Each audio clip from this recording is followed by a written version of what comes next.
భారతదేశపు గొప్ప బిజినెస్ మెన్స్లో ధీరుభాయ్ అంబానీ ఒకరు. ఆయన స్థాపించిన రిలయన్స్ ఇండస్ట్రీస్ కంపెనీ ఈ రోజు నిమిషానికి సుమారుగా 2 కోట్ల రూపాయలు సంపాదిస్తోంది. కానీ ఆయన ప్రయాణం ఒక సాధారణ క్లర్క్గా మొదలైంది అంటే మీరు నమ్ముతారా? ఒకప్పుడు ఆయన ఎండలో గంటల తరబడి నిలబడి వాహనాలకు పెట్రోల్ కొట్టేవాడు. భారతదేశంలోని అత్యంత ఆశయం ఉన్న వ్యక్తి ధీరుభాయ్ అంబానీ అనడానికి ఆయన కథే నిదర్శనం. ఈ కథ 1932లో మొదలవుతుంది. గుజరాత్లోని చోర్వాడ్ అనే గ్రామంలో ధీరజ్ లాల్ హీర్చంద్ అంబానీ జన్మించారు. ఆయన తండ్రి ఒక స్కూల్ టీచర్.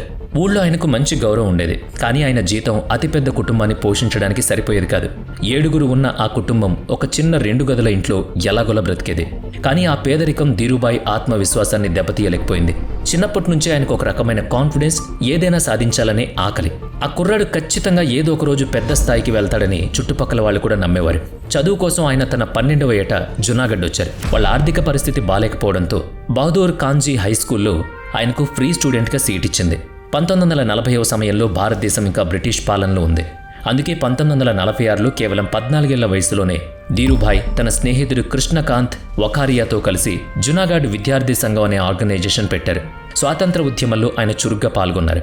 ఆ తర్వాత 1949లో మెట్రికులేషన్ పాస్ అయ్యారు. కానీ ఆ తర్వాత ఏం చేయాలి? చేతిలో డబ్బు లేదు, ఫ్యామిలీ బిజినెస్ లేదు, ఎలాంటి పరిచయాలు లేవు. సరిగ్గా అప్పుడే వాళ్ళ కమ్యూనిటీకి చెందిన ఒక పాత ఆచారం ఆయనకు దారి చూపించింది.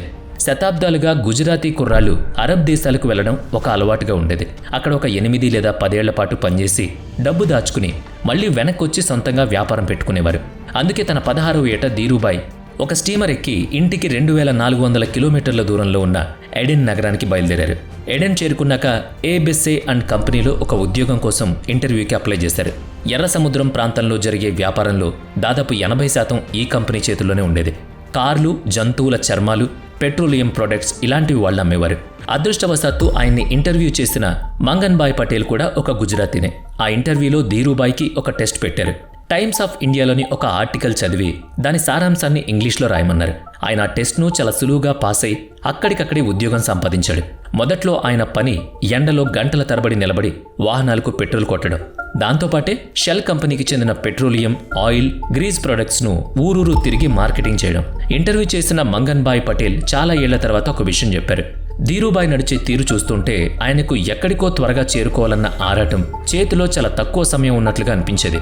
1950ల ప్రారంభంలో ధీరుభాయ్ ఒక ఆసక్తికరమైన విషయాన్ని గమనించారు. ఎడెన్లో వాడే కరెన్సీని యెమెనీ రియాన్ అని పిలిచేవారు. ఆ రియాన్ కాయిన్లో ఉండే వెండి విలువ ఆ కాయిన్ ఎక్స్చేంజ్ వాల్యూ కంటే తక్కువగా ఉండేది. ఉదాహరణకు ఒక రియాన్ కాయిన్ విలువ 10 బ్రిటిష్ పౌండ్లకు సమానం అనుకుందాం. కానీ అందులో ఉన్న వెండిని మార్కెట్లో అమ్మితే 12 పౌండ్లు వచ్చేవి. అంటే 10 పౌండ్లు పెట్టి ఒక రియాన్ కాయిన్ కొని దాన్ని కరిగించి ఆ వెండిని 12 పౌండ్లకు అమ్మేయొచ్చు. నేరుగా 2 పౌండ్ల లాభం అన్నమాట. ధీరుభాయ్ సరిగ్గా అదే పట్టుకున్నాడు. మనీ చేంజర్స్ దగ్గర వీలైనన్ని రియాన్ కాయిన్స్ కోసం ఆర్డర్ ఇచ్చాడు. ఆ కాయిన్స్ను కరిగించి వెండిని బయటకు తీసి లండన్లోని బులియన్ డీలర్లకు అమ్మేవాడు. ఈ ఆపరేషన్ దాదాపు 3 నెలల పాటు సాగింది. కానీ మార్కెట్లో రియాన్ కాయిన్స్ మాయమవుతుండడంతో అధికారులకు అనుమానం వచ్చింది.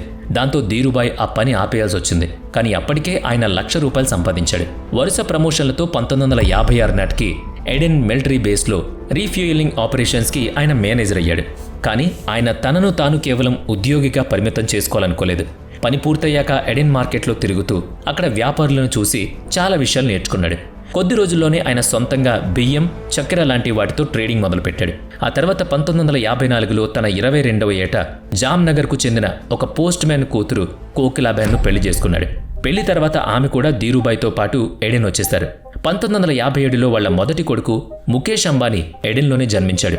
1958 నాటికి ధీరుభాయ్ ఎడెన్లో దాదాపుగా 10 ఏళ్లు గడిపారు. ఇతరుల కింద పనిచేయడం ఆపేయాల్సిన సమయం వచ్చిందని 26 ఏళ్ల వయసులో ఆయన నిర్ణయించుకున్నాడు. తనకంటూ ఒక సొంత సామ్రాజ్యాన్ని క్రియేట్ చేసుకోవాలన్నది అతని కల. అదే ఆలోచనతో ఆయన తిరిగి ఇండియాకు వచ్చేశాడు. బాంబేలో తన కజిన్ చంపక్లాల్ దమానీతో కలిసి ఒక బిజినెస్ మొదలుపెట్టాడు. వాళ్ళ ఆఫీస్ కేవలం 350 స్క్వేర్ ఫీట్ల గది. అందులో ఒక టెలిఫోన్, ఒక టేబుల్, 3 కుర్చీలు మాత్రమే ఉండేవి. ఆ కంపెనీ పేరే రిలయన్స్ కమర్షియల్ కార్పొరేషన్. మొదట్లో వాళ్ళు ఎడెన్కు సుగంధ ద్రవ్యాలు, అలాగే ఇథియోపియా, సోమాలియా, కెన్యా లాంటి దేశాలకు టెక్స్టైల్స్ ఎక్స్పోర్ట్ చేసేవారు. కానీ చాలా త్వరగానే ధీరుభాయ్ ఒక మంచి బిజినెస్ అవకాశాన్ని పసిగట్టాడు. నైలాన్, విస్కోస్, పాలియస్టర్ లాంటి సింథటిక్ దారాలకు ఇండియాలో విపరీతమైన డిమాండ్ ఉందని ఆయన గమనించాడు. ఈ దారాలతో తయారు చేసే బట్టలు తక్కువ ధర రావడంతో పాటు త్వరగా ఆరిపోయేవి, ముడతలు పడేవి కావు. అందుకే టెక్స్టైల్ ఇండస్ట్రీస్ వాళ్ళు వీటిని ఎక్కువగా వాడాలనుకున్నారు. అయితే ఇక్కడ సమస్య ఏంటంటే మన దేశంలో జరిగే ఉత్పత్తి ఆ డిమాండ్లో కేవలం 10 నుంచి 20% మాత్రమే సరిపోయేది. మరోవైపు వాటిని ఇతర దేశాల నుంచి కొనకుండా ప్రభుత్వం కఠినమైన ఆంక్షలు పెట్టింది. దీనివల్ల ఇండియాలో వాటి కొరత బాగా పెరిగింది. అప్పట్లో ప్రభుత్వం REP లేదా రీప్లెనిష్మెంట్ లైసెన్స్ అనే ఒక సిస్టమ్ను తెచ్చింది. టెక్స్టైల్స్ ఎక్స్పోర్ట్ చేసే వాళ్లకు ఈ లైసెన్స్ ఇచ్చేవాళ్ళు. ఉదాహరణకు ఎవరైనా ₹100 విలువైన టెక్స్టైల్స్ ఎక్స్పోర్ట్ చేస్తే వాళ్ళు ₹20 విలువైన ఆర్టిఫిషియల్ దారాలను ఇంపోర్ట్ చేసుకోవచ్చు. ఎగుమతులు దిగుమతులను బ్యాలెన్స్ చేయాలన్నదే ఇక్కడ ప్రభుత్వ ఉద్దేశం. చాలా మంది ఎక్స్పోర్టర్ల దగ్గర ఈ లైసెన్సులు ఉన్నా వాళ్ళు వాటిని వాడట్లేదని ధీరుభాయ్ గమనించాడు. వెంటనే వాళ్లకు మంచి ధర ఇచ్చి ఆ లైసెన్సులన్నీ కొనుగోలు చేయడం మొదలుపెట్టాడు. ఇస్తుండగానే ఎక్కువ శాతం లైసెన్సులు ఆయన చేతుల్లోకి వచ్చాయి. ఇండియాలో సింథటిక్ దారాల ఇంపోర్ట్స్ అంతా ఆయన కంట్రోల్లోకి వచ్చేసింది. మార్కెట్లో విపరీతమైన డిమాండ్ ఉండడంతో ఆయన వాటిని ఇండియా టెక్స్టైల్ కంపెనీలకు భారీ లాభాలకు అమ్మేశాడు. దాంతో ఆ బిజినెస్ చాలా వేగంగా అభివృద్ధి చెందింది. అయితే ధీరుభాయ్, చంపక్లాల్ భాగస్వామ్యంలో అంతా సవ్యంగా జరగలేదు. ధీరుభాయ్ చాలా అగ్రెసివ్గా రిస్క్ తీసుకునేవారు, కానీ చంపక్లాల్ ఎప్పుడూ సేఫ్ గేమ్ ఆడాలనుకునేవాడు. 1965లో ఈ భేదాలు తారాస్థాయికి చేరాయి. భవిష్యత్తులో సింథటిక్ దారాల ధరలు పెరుగుతాయని ధీరుభాయ్ అంచనా వేశారు. అందుకే రేట్లు పెరిగాక అమ్ముకుందామని భారీగా స్టాక్ నిల్వ చేసేవారు. అది చూసి భయపడిపోయిన చంపక్లాల్ ఆ స్టాక్ అంతా తగ్గించాల్సిందే అని ఒత్తిడి చేశారు. ధీరుభాయ్ ఆ దారాలను అమ్మేశారు, కానీ వేరే వాళ్లకు కాదు, తనకే తాను అమ్ముకున్నారు. 2-3 వారాల్లోనే ధరలు పెరిగాయి. ఆయనకు భారీ లాభాలొచ్చాయి. ఆయన ఆ లాభాల్లో చంపక్లాల్కు కూడా వాటా ఇచ్చారు. కానీ అర్థం కాని బిజినెస్లో జోక్యం చేసుకోవద్దని కూడా గట్టిగా చెప్పారు. చివరకు అదే ఏడాది వాళ్ళు తమ పార్ట్నర్షిప్కు క్యాన్సిల్ చేసుకున్నారు. రిలయన్స్లో చంపక్లాల్కు ఉన్న వాటాను ధీరుభాయ్, ఆయన సోదరుడు కలిసి ₹6 లక్షల కొనుగోలు చేశారు. ఆ తర్వాత ఒక్క ఏడాదిలోనే ధీరుభాయ్ తన తదుపరి లక్ష్యాన్ని చేరుకున్నారు. కేవలం దారాలు సప్లై చేసే వ్యాపారంతో ఆయన సరిపెట్టుకోలేదు. ఆ దారాలతో తానే స్వయంగా బట్టలు తయారు చేయాలని నిర్ణయించుకున్నారు. గుజరాత్లోని నరోడాలో ఒక స్థలం కొనుగోలు చేశారు. అక్కడ ఒక సాధారణ ఫ్యాక్టరీని నిర్మించారు. కేవలం 4 స్టిచ్చింగ్ మిషన్లతో ఉత్పత్తి ప్రారంభించారు. సరిగ్గా అదే సమయంలో ఎడెన్లో రాజకీయ అస్థిరత ఏర్పడడంతో చాలా మంది గుజరాతీలు ఇండియాకు తిరిగొచ్చేశారు. దానివల్ల ధీరుభాయ్ బిజినెస్కు అవసరమైన మేనేజర్లు, అకౌంటెంట్స్, సేల్స్మెన్స్ సులభంగా దొరికారు. ఇండియా టెక్స్టైల్ మార్కెట్లో అప్పటికి సరైన బ్రాండ్స్ ఏవీ లేవు. ధీరుభాయ్ దీన్ని గమనించాడు. ఏది చౌకగా ఉంటే జనం అదే కొనేవాళ్ళు. దాన్ని మార్చడానికి ఆయన తన సొంత టెక్స్టైల్ బ్రాండ్ను లాంచ్ చేయాలని ఒక గొప్ప నిర్ణయం తీసుకున్నారు. ఆ బ్రాండ్ పేరే విమల్. సామాన్యులకు కూడా ఒక ప్రీమియం క్వాలిటీ ఫ్యాబ్రిక్ అందించాలన్నది ఆయన ఆలోచన. ఓన్లీ విమల్ అనే ట్యాగ్లైన్తో దాన్ని మార్కెట్లోకి తీసుకొచ్చారు. ఫ్యాషన్ షోలు, బిల్ బోర్డ్స్, న్యూస్ పేపర్ల ద్వారా యాడ్స్ కోసం ఏటా ₹1 కోటి ఖర్చు చేశారు. అప్పటి వరకు కేవలం పాశ్చాత్య దేశాల్లో మాత్రమే ఉండే ఫ్రాంచైజ్ మోడల్ను ఆయన ఇండియాలో ప్రవేశపెట్టాడు. దేశవ్యాప్తంగా దాదాపుగా 400 షాపులకు విమల్ ఫ్రాంచైజీలు ఉన్నాయి. అలా 1979 నాటికి నరోడా ఫ్యాక్టరీ 25 లక్షల స్క్వేర్ ఫీట్లకు విస్తరించింది. అక్కడ పనిచేసే ఉద్యోగుల సంఖ్య 5,000కు పైమాటే. ₹155 కోట్ల ఆదాయంతో రిలయన్స్ ఇండియాలోనే అతిపెద్ద టెక్స్టైల్స్ ప్రొడ్యూసర్గా అవతరించింది. సరిగ్గా అదే సమయంలో అంటే 1977లో ధీరుభాయ్ అంబానీ ఒక సంచలన నిర్ణయం తీసుకున్నారు. ఇండియన్ స్టాక్ మార్కెట్ రూపురేఖల్ని అది శాశ్వతంగా మార్చేసింది. రిలయన్స్ IPOను ఆయన మార్కెట్లోకి రిలీజ్ చేశారు. అంతకుముందు IPOల్లో కేవలం బడా వ్యాపారవేత్తలు, సంస్థలు, సంపన్నులు మాత్రమే పెట్టుబడి పెట్టేవారు.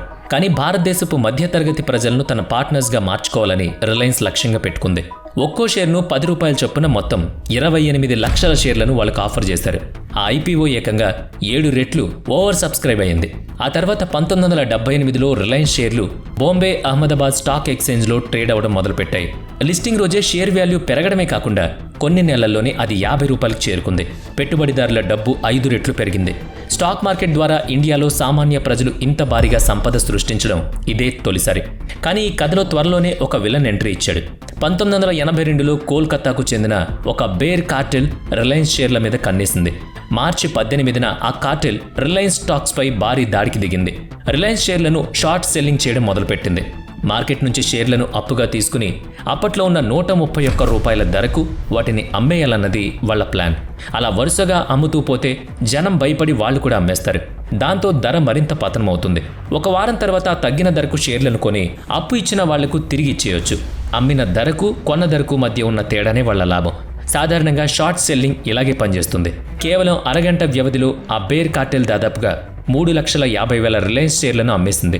దాంతో ₹131 ఉన్న షేర్ ధర ₹121కు పడిపోయింది. కానీ అప్పుడే ఎవరు ఊహించిన ఒక అద్భుతం జరిగింది. పశ్చిమాసియా దేశాలకు చెందిన కొందరు రహస్య కొనుగోలుదారులు ఒక్కసారిగా యాక్టివ్ అయ్యారు. బేర్ కార్టెల్ అమ్ముతున్న షేర్లను వాళ్ళు వెంటనే కొనుగోలు చేయడం మొదలుపెట్టారు. కార్టెల్ ఎంత సప్లై చేసినా సరే వాళ్ళు ఆ షేర్లను కొంటూనే ఉన్నారు. ఈ యుద్ధం వారాల పాటు సాగింది. షేర్ ధరను పడగొట్టాలని వాళ్ళు అమ్ముతుంటే డిమాండ్ తగ్గకుండా వీళ్ళు కొంటూనే వచ్చారు. చివరికి ఏప్రిల్ 30 నాటికి రిలయన్స్ షేర్ పడిపోతాయేమో అనుకున్నారు, కానీ ఏకంగా 201 రూపాయలకు చేరుకుంది. అప్పుడు తీసుకున్న షేర్లను తిరిగి ఇవ్వడం కోసం బేర్ కార్టెల్ వల్ల మార్కెట్లో నిజంగానే షేర్లను కొనాల్సి వచ్చింది. దీనివల్ల వాళ్లకు ప్రతి షేర్ పైన భారీ నష్టం వాటిల్లింది. కార్టెల్లోని చాలా మంది పూర్తిగా రోడ్డున పడ్డారు. ఇక్కడ అసలు ట్విస్ట్ ఏంటంటే 10 కోట్ల రూపాయల విలువైన రిలయన్స్ షేర్లను కొన్న ఆ ఎన్ఆర్ఐల వెనుక ఉన్నది మరెవరో కాదు, స్వయంగా ధీరుభాయ్ అంబానీనే అంటారు. కానీ వాళ్లకు ధీరుభాయ్కి సంబంధం ఉన్నట్లు ఎక్కడా అధికారికంగా రుజువు కాలేదు. ఈ విజయంతో రిలయన్స్ ఇండియన్ మార్కెట్లో మోస్ట్ పాపులర్ స్టాక్గా మారిపోయింది. చిన్న పెట్టుబడిదారులకు ధీరుభాయ్ ఒక దేవుడయ్యాడు. స్టాక్ మార్కెట్ అయినా బిజినెస్ అయినా ప్రతి చోట ధీరుభాయ్ గెలుస్తూ ఉన్నారు. కానీ ఈ విజయాల వెనుక కేవలం బిజినెస్ వ్యూహాలు మాత్రమే లేవు. 1970, 1980ల కాలం అంటే ఇండియాలో లైసెన్స్ రాజ్ నడిచే రోజులు. ఏదైనా పెద్దది సాధించాలంటే అధికారంలో ఉన్న వాళ్లతో బలమైన సంబంధాలు ఉండాలని ఆయనకు తెలుసు. అందుకే అధికార పార్టీ అయినా ప్రతిపక్షమైనా అందరితో మంచి సంబంధాలు మెయింటైన్ చేశారు. ఆ పలుకుబడితోనే ఆయన 1971లో హై యూనిట్ వాల్యూ స్కీమ్ను ఆమోదింపజేసుకున్నారని చెబుతారు. అంతకుముందు నైలాన్ బట్టలను ఎక్స్పోర్ట్ చేస్తే కేవలం నైలాన్ దారాలను మాత్రమే ఇంపోర్ట్ చేసుకునే అవకాశం ఉండేది. కానీ ఆ స్కీమ్ ద్వారా నైలాన్ ఎక్స్పోర్ట్ చేసి ఎంతో విలువైన పాలిస్టర్ ఫిల్మెంట్ యాడ్ను ఇంపోర్ట్ చేసుకోవడం వెసులుబాటిచ్చింది. దీనివల్ల రిలయన్స్ లాభాలు పెరిగాయి. ఆయనలోని ఈ కోణం బాంబే డయింగ్ ప్రమోటర్ సున్లీ వాడియాతో జరిగిన యుద్ధంలో స్పష్టంగా కనిపిస్తుంది.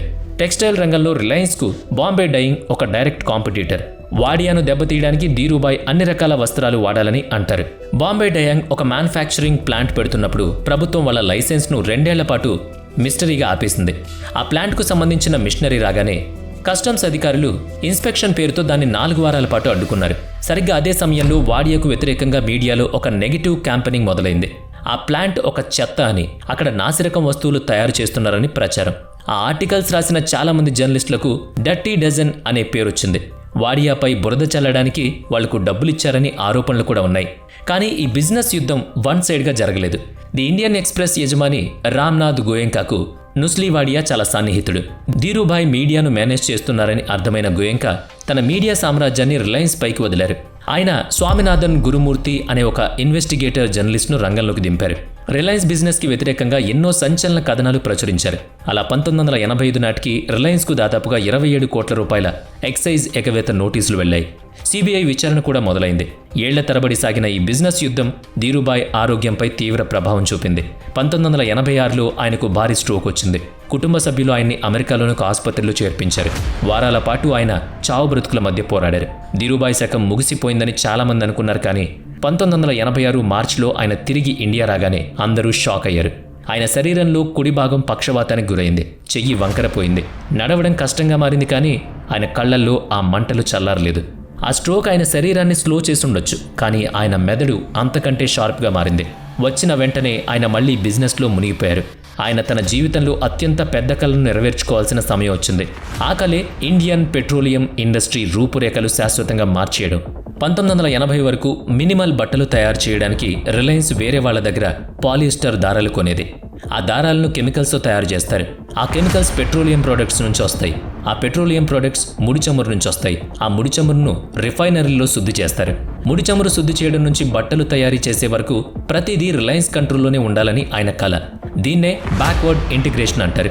దీనికి సంబంధించిన పనులు నిజానికి 1982లోనే మొదలయ్యాయి. పాతాళంలో రిలయన్స్ తన మొదటి పాలియస్టర్ ప్లాంట్ను నిర్మించింది. ఆ ప్లాంట్ పూర్తి కావడానికి కనీసం 26 నెలలు పడుతుందని అంచనా. కానీ ముఖేష్ అంబానీ నాయకత్వంలో కేవలం 18 నెలల్లోనే అది పూర్తయింది. అప్పటి నుంచి పాలియస్టర్ దారాలను రిలయన్స్ సొంతంగా తయారు చేసుకుంటుంది. ఏడాదికి 22 మిలియన్ టన్నుల కెపాసిటీతో ఆసియాలోని అతిపెద్ద రిఫైనరీల్లో ఒకటిగా ఇది నిలవబోతోంది. ఇండియాలోని ముడి చమురులో 25% ఇది ఒక్కటే శుద్ధి చేస్తుంది. ఆ ప్రాజెక్టు ఖర్చు దాదాపుగా $6 బిలియన్. ఆ సమయంలో భారతదేశంలో పెట్టిన అతిపెద్ద ప్రైవేట్ పెట్టుబడి ఇదే. 1995లో జామ్నగర్లో దీని నిర్మాణం మొదలైంది. కేవలం 3 ఏళ్లలో ఆ కాంప్లెక్స్ మొత్తం పూర్తయింది. 2000 సంవత్సరాల్లో ఆపరేషన్ మొదలయ్యాయి.